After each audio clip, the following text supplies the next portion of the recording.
ဦးဒီဆိုတဲ့ကောင်လေးတစ်ကောင်ဟာကိုဝါကြီးတစ်ကောင်စီးပြီးတော့ရွာထဲကိုရောက်လာခဲ့တယ်။ရွာထဲကလူကိုလည်းသုံးဝက်ဆိုင်ကိုင်းပဲနားမှာရှိတယ်လို့မေးလိုက်ပါတယ်။ဒီလူနဲ့ပဲသုံးဝက်ဆိုင်ကိုင်းကဘာခန့်နဲ့တွေ့ပြီးတော့တိုက်ခိုက်ကြပါတယ်။သုံးဝက်ဆိုင်ကိုင်းဆိုတာမဟာမြန်မျိုးကိုဗိုလ်ချဆုံးမှုနေတဲ့လူမိုက်ကိုင်းပဲဖြစ်ပါတယ်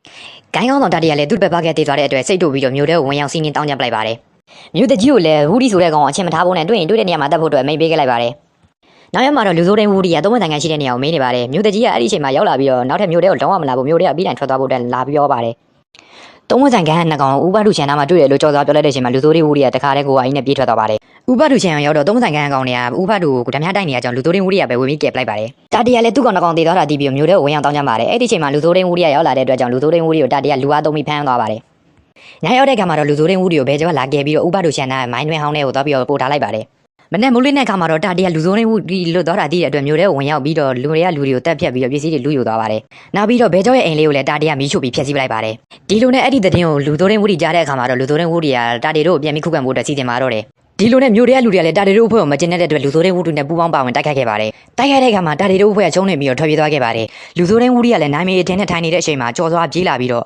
ဥပဒုနဲ့ဥပဒုသမီးကိုတာတီတို့အဖွဲ့ဖမ်းခေါ်သွားတယ်ဆိုမှလူစိုးတွေဦးတွေလည်းအမြန်နေလိုက်သွားရပါတယ်။ဒီလိုနဲ့စံချောင်းတရရောက်တဲ့အခါမှာတော့တာတီကမပွင့်ကိုတသားကန်နေနဲ့ဖမ်းထားပါတယ်။လူစိုးတွေဦးတွေကလည်းဟဲ့အောင်ယောက်ျားဆိုချင်ဖိုက်မယ်ဆိုပြီးတော့ဓာရေးချင်ခုတ်ပါတယ်။ဒီလိုနဲ့တာတီကလူစိုးတွေဦးတွေကိုချုံနေပြီးအသက်ပေးလိုက်ရပါတယ်။ဒီလိုနဲ့နောက်တစ်ရက်မှာတော့ရွာသက်ကြီးကလူစိုးတွေဦးတွေကိုသုံးဝက်ဆိုင်ကန်ကိုနှိမ့်နေနိုင်တဲ့အတွက်ဂုံပြူဝဲလေးလုပ်ပေးနေပါတယ်။လူစိုးတွေဦးတွေကလည်းလူမိုက်နဲ့အာနာအတူမနေပါဘူးဆိုပြီးတော့ပြောရင်းနဲ့ပဲဇလန်လေးကညီကုန်းချုပ်သွားပါတယ်။